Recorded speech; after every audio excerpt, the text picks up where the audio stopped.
ಈಗ ಒಬ್ಬ ಡರ್ಟಿ ಗಂಡನ ಸ್ಟೋರಿನ ತೋರಿಸ್ತೀನಿ. ಬೆಳಗಾವಿಯಲ್ಲಿ ಪತ್ನಿಗೆ ಟಾರ್ಚರ್ ಕೊಟ್ಟಂಥ ಡರ್ಟಿ ಗಂಡ ಈತ ಮಾರುವಂಥ ಕೃತ್ಯವನ್ನು ನೀವು ನೋಡಿದ್ರೆ ಅಸಹ್ಯ ಅನಿಸುತ್ತೆ. ಅಂಥ ಒಂದು ಕೆಲಸ ಮಾಡಿದ್ದಾನೆ. ಅಶ್ಲೀಲ ವಿಡಿಯೋ ವೈರಲನ್ನು ಬ್ಲ್ಯಾಕ್ ಮೇಲ್ ಮಾಡೋದಾಗಿ ಸ್ವಂತ ಪತ್ನಿಗೇ ಈಗ ಬ್ಲ್ಯಾಕ್ ಮೇಲ್ ಮಾಡಿದ್ದಾನೆ ಆತ. ಅಂದರೆ ಪತ್ನಿಯ ಒಂದು ವಿಡಿಯೋನ ಆತ ಈಗಾಗಲೇ ರೆಕಾರ್ಡ್ ಮಾಡ್ಕೊಂಡಿದ್ದ. ಬೆಳಗಾವಿ ನಗರದ ನಿವಾಸಿ ಕಿರಣ್ ಪಾಟೀಲ್ನಿಂದ ಈ ರೀತಿ ಕೃತ್ಯ ಆಗಿದೆ. ಮತ್ತೊಂದು ಮದುವೆಗೆ ಆತ ಪ್ಲ್ಯಾನ್ ಮಾಡಿದ್ದ ಅಂತ ಹೇಳಲಾಗ್ತಾ ಇತ್ತು. ವಿಚ್ಛೇದನ ಪಡೆಯಲು ಪತ್ನಿಗೆ ಬ್ಲ್ಯಾಕ್ ಮೇಲ್ ಮಾಡ್ತಾ ಇದ್ದ ನಿರಂತರವಾಗಿ.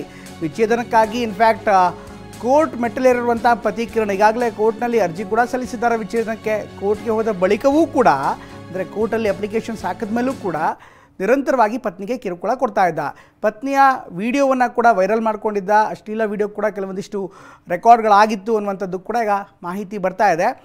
ಒಂದು ವೇಳೆ ವಿಚ್ಛೇದನ ಕೊಡದೇ ಇದ್ದರೆ ಇದನ್ನು ವೈರಲ್ ಮಾಡ್ತೀನಿ ಅಂತ ಪತ್ನಿಗೆ ಈತ ಬೆದರಿಕೆ ಹಾಕಿದ್ದಾನೆ. ಅದಾದ ಬಳಿಕ ಇನ್ಫ್ಯಾಕ್ಟ್ ವಿಡಿಯೋಗಳನ್ನು ಸಾಮಾಜಿಕ ಜಾಲತಾಣದಲ್ಲಿ ಹಾಕ್ತೇನೆ ಅಂತ ಪತ್ನಿಗೆ ಬ್ಲ್ಯಾಕ್ ಮೇಲ್ ಮಾಡ್ತಿದ್ದ ಆರೋಪಿ ಕಿರಣ್ ಮೊಬೈಲ್ನಲ್ಲಿ ವಿಡಿಯೋಗಳು ಕೂಡ ಪತ್ತೆ ಆಗಿದೆ. ಇನ್ನು ಮಧುಕೇಶ್ವರ್ ಹೆಗಡೆ ಜೇನು ಕೃಷಿಯಿಂದ ವರ್ಷಕ್ಕೆ 50 ಲಕ್ಷ ಗಳಿಸ್ತಿದ್ದಾರೆ.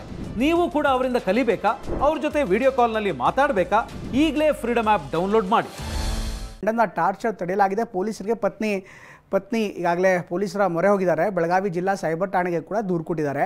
ಕೇಸ್ ಬಳಿಕ ಠಾಣೆಗೆ ಕಿರಣ್ ಪಾಟೀಲ್ನ ಕರೆಸಿ ವಿಚಾರಣೆ ಕೂಡ ಮಾಡಿದ್ದಾರೆ. ಮೊಬೈಲ್ನಲ್ಲಿರುವಂಥ ಎಲ್ಲ ಮೆಟೀರಿಯಲ್ಸ್ಗಳನ್ನ ಕಲೆಕ್ಟ್ ಆಗ್ತಾರೆ. ಒಟ್ಟಲ್ಲಿ ಈಗ ಸಾಕಷ್ಟು ಹೈ ಡ್ರಾಮಾ ಕೂಡ ಆಯಿತು. ಅದಾದಮೇಲೆ ಬಂಧನದಿಂದ ತಪ್ಪಿಸ್ಕೊಳ್ಳೋದಕ್ಕೆ ವಿಷ ಸೇವಿಸಿ ಆತ್ಮಹತ್ಯೆ ಪ್ರಯತ್ನ ಕೂಡ ಮಾಡಿದ್ದಾನೆ. ಒಟ್ಟಲ್ಲಿ ಆತನನ್ನು ರಕ್ಷಣೆ ಮಾಡಿ ಆನಂತರ ಮತ್ತೆ ಇನ್ಫ್ಯಾಕ್ಟ್ ಜೈಲಿಗೆ ಕಳಿಸುವಂಥ ಕೆಲಸ ಕೂಡ ಆಯಿತು. ಸರ್ ನಾವು ಕಂಪ್ಲೇಂಟ್ ಕೊಟ್ಟಿರ್ತಾರೆ. ಮನೆ ರಾತ್ರಿ ಒಬ್ಬರು ಅವ್ರು ಕಂಪ್ಲೇಂಟ್ ಕೊಟ್ಟರೆ 60 ಬಂದು ನಾನು ಮೊಬೈಲ್ ತೊಗೊಂಡು ಬಂದ್ರಿ. ಕರೆದ ಇನ್ನು 12-1 ಗಂಟೆಗೆ ಬಂದ್ರಿ ಸ್ಟೇಷನ್ಗೆ.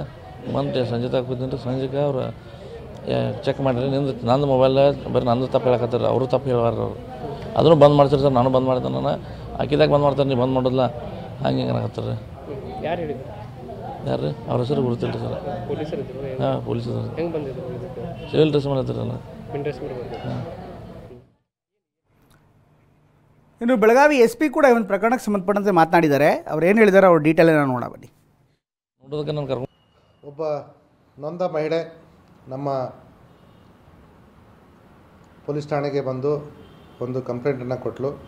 ಆ ಕಂಪ್ಲೇಂಟ್ ಪ್ರಕಾರ ಅವಳು ತನ್ನ ಗಂಡನಾದಂಥ ಕಿರಣ್ ಪಾಟೀಲ್ ಮೇಲೆ ಈ ಮುಂಚೆ ಒಂದು ಡೊಮೆಸ್ಟಿಕ್ ವೈಲೆನ್ಸ್ ಕಾನೂನಿನ ಅಡಿಯಲ್ಲಿ FIR ದಾಖಲೆ ಮಾಡಿದ್ದು ಚಾರ್ಜ್ ಶೀಟ್ ಆಗಿ ಈಗ ಆಲ್ರೆಡಿ ಕೋರ್ಟಲ್ಲಿ ವಿಚಾರಣೆ ನಡೀತಾ ಇದೆ.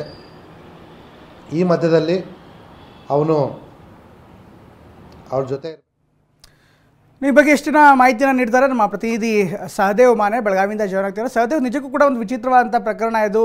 ಪತಿಯೇ ಪತ್ನಿಗೆ ಈ ರೀತಿ ಕಿರುಕುಳ ಕೊಡ್ತಾ ಇದ್ದಾನೆ ಅಂತ ಪೊಲೀಸರು ಕೂಡ ಇದನ್ನು ಅರೆಸ್ಟ್ ಮಾಡಿ ಈಗ ಜೈಲಿಗೆ ಕಟ್ಟಿದ್ದಾರೆ. ಬಟ್ ಪತಿಯ ವಾದ ಏನು ಇನ್ಫ್ಯಾಕ್ಟ್ ಪತ್ನಿಯ ವಿರುದ್ಧ ಕೂಡ ಆರೋಪ ಮಾಡ್ತಾರೆ. ಒಟ್ಟಾರೆ ಪ್ರಕರಣದಲ್ಲಿ ಏನು ಅಪ್ಡೇಟ್ಸ್ಗಳು ಸಿಗ್ತಾ ಇದೆ ಸಹದೇವ್? ಪ್ರಮೋದ್, ಏನು ಬೆಳಗಾವಿಯ ನಿವಾಸಿಯಾಗಿರುವಂತಹ ಕಿರಣ್ ಪಾಟೀಲ್ ಈತ ಏನಿದ್ದಾನೆ ಕಳೆದ 2 ವರ್ಷದ ಹಿಂದೆ ಏನು ಮದುವೆ ಆಗಿರ್ತಾನೆ. ಮದುವೆ ಆದ ಬಳಿಕ ಕೆಲವೇ ದಿನಗಳಲ್ಲಿ ಹೆಂಡತಿಗೆ ಕಿರುಕುಳ ಕೂಡ ಕೊಡಲಾರಂಭಿಸ್ತಾನೆ. ಅದಾದ ಬಳಿಕ ಮತ್ತೊಂದು ಮದುವೆಗೆ ಈತ ಪ್ಲಾನ್ ಮಾಡ್ತಾನೆ ಅನ್ನುವಂತಹದ್ದು. ಅದಾದ ಬಳಿಕ ಡೈವರ್ಸ್ಗೆ ಅಪ್ಲೈ ಕೂಡ ಮಾಡ್ತಾರೆ. ಕೋರ್ಟ್ನಲ್ಲಿ ಈ ಒಂದು ವಿಚಾರ ಈಗ ಮುಂದುವರೆದಿರುವಂತದ್ದು. ಈ ಎಲ್ಲ ಬೆಳವಣಿಗೆ ನಡುವೆ ಈ ಪಾಪಿ ಗಂಡ ಒಂದು ಅಸಹ್ಯಕರವಾದಂತಹ ಒಂದು ಏನು ಕೃತ್ಯವನ್ನ ಎಸಗಿರುವಂತದ್ದು. ಮುಖ್ಯವಾಗಿ ಹೆಂಡತಿಯೊಂದಿಗಿನ ಖಾಸಗಿ ಕ್ಷಣಗಳನ್ನ ಈತ ವಿಡಿಯೋ ಮಾಡ್ಕೊಂಡಿರ್ತಾನೆ, ಫೋಟೋಗಳನ್ನ ಮಾಡ್ಕೊಂಡಿರ್ತಾನೆ. ಇದಾದ ಬಳಿಕ ಯಾವಾಗ ಹೆಂಡತಿ ಡೈವರ್ಸ್ ಕೊಡೋದಿಲ್ಲ ಅನ್ನುವಂಥ ಮಾತನ್ನು ಹೇಳ್ತಾಳೆ, ಆಗ ಈತ ಆಕೆಯನ್ನ ಬ್ಲ್ಯಾಕ್ ಮೇಲ್ ಮಾಡೋಕ್ಕೆ ಶುರು ಮಾಡ್ತಾನೆ. ಸಾಕಷ್ಟು ಬಾರಿ ಹೆಂಡತಿ ಆತನನ್ನ ಮನವೊಲಿಸೋಕ್ಕೂ ಕೂಡ ಪ್ರಯತ್ನ ಪಟ್ಟರು. ಎಲ್ಲೋ ಒಂದು ಕಡೆ ಆತ ತನ್ನ ಹಠವನ್ನ ಬಿಡದ ಕಾರಣ ಬಹುತೇಕ ಸಾಕಾಗಿ ಆಕೆ ಏನು ಪೊಲೀಸರ ಮೊರೆ ಹೋಗ್ತಾಳೆ. ಈ ರೀತಿ ತನ್ನ ಗಂಡನೇ ತನಗೆ ಬ್ಲ್ಯಾಕ್ ಮೇಲ್ ಮಾಡ್ತಿರುವಂತಹ ವಿಚಾರವನ್ನ ಹೇಳ್ತಾಳೆ, ಕೇಸನ್ನು ಕೊಡ್ತಾಳೆ. ಅದಾದ ಬಳಿಕ ಠಾಣೆಗೆ ಆತನನ್ನ ಕರೆಸ್ಕೊಂಡು ವಿಚಾರಣೆ ಮಾಡುವಂತಹ ಸಂದರ್ಭದಲ್ಲಿ ಆತನ ಮೊಬೈಲನ್ನು ನೋಡಿದಂತಹ ವೇಳೆ 4 ಖಾಸಗಿ ಕ್ಷಣದ ವಿಡಿಯೋಗಳು ಮತ್ತು ಫೋಟೋಗಳು ಪೊಲೀಸರಿಗೆ ಸಿಗ್ತವೆ. ಇದರಿಂದ ಪೊಲೀಸರು ಕೂಡ ಅಲರ್ಟ್ ಆಗಿ ತಕ್ಷಣ ಆತನನ್ನು ಬಂಧಿಸೋಕೆ ಮುಂದಾಗ್ತಾರೆ. ಯಾವಾಗ ಆ ಎಲ್ಲ ವಿಡಿಯೋಗಳು ಸಿಗ್ತವೆ, ಆತ ಹೈಡ್ರಾಮಾ ಮಾಡಿ ಅಲ್ಲಿಂದ ಓಡಿ ಹೋಗೋಕ್ಕೆ ಪ್ರಯತ್ನ ಪಡ್ತಾನೆ. ಓಡಿ ಹೋದಂತಹ ಆತ ವಿಷ ಸೇವಿಸಿ ಆತ್ಮಹತ್ಯೆಗೂ ಕೂಡ ಯತ್ನಿಸಿರ್ತಾನೆ. ತಕ್ಷಣ ಪೊಲೀಸರು ಆತನನ್ನು ಬೆಳಗಾವಿಯ ಬೀಮ್ಸ್ ಆಸ್ಪತ್ರೆಗೆ ದಾಖಲಿಸಿ ಚಿಕಿತ್ಸೆ ಕೊಡಿಸುವಂಥ ಕೆಲಸವನ್ನು ಮಾಡ್ತಾರೆ. ಆತ ಈಗ ಗುಣಮುಖನಾಗಿ ಬೆಳಗಾವಿಯ ಹಿಂಡಲ್ಗ ಜೈಲಿಗೂ ಕೂಡ ಕಳಿಸುವಂಥ ಕೆಲಸವನ್ನು ಮಾಡ್ತಾರೆ. ಆದರೆ ಆತನನ್ನು ಪ್ರಶ್ನೆ ಮಾಡಿದಂಥ ಸಂದರ್ಭದಲ್ಲಿ ಆಕೆ ಹೆಂಡತಿಯೇ ಅಲ್ಲ ಅನ್ನುವಂಥ ನಿಟ್ಟಿನಲ್ಲಿ ಆತ ವರ್ತನೆ ತೋರಿರುವಂಥದ್ದು. ಅದರ ಜೊತೆಗೆ ಆಕೆ ಕೆಲವೊಂದಿಷ್ಟು ಸ್ಟೇಟಸ್ಗಳನ್ನು ಹಾಕಿದ್ಲು, ಅದನ್ನು ತೆಗೆಯುವಂತಹ ನಿಟ್ಟಿನಲ್ಲಿ ಮನವಿ ಮಾಡಿದ್ದೆ. ಆದರೆ ಆಕೆ ಉದ್ದೇಶಪೂರ್ವಕವಾಗಿ ಕೇಸ್ ಕೊಡ್ತಾ ಇದ್ದಾರೆ ಅನ್ನುವಂಥ ಮಾತನ್ನು ಕೂಡ ಆತ ಹೇಳಿದಿರುವಂಥದ್ದು. ಒಟ್ಟಾರೆ ಆತನನ್ನ ಈಗ ಬಂಧಿಸಿ ಜೈಲಿಗೆ ಕಳಿಸಿರುವಂಥದ್ದು.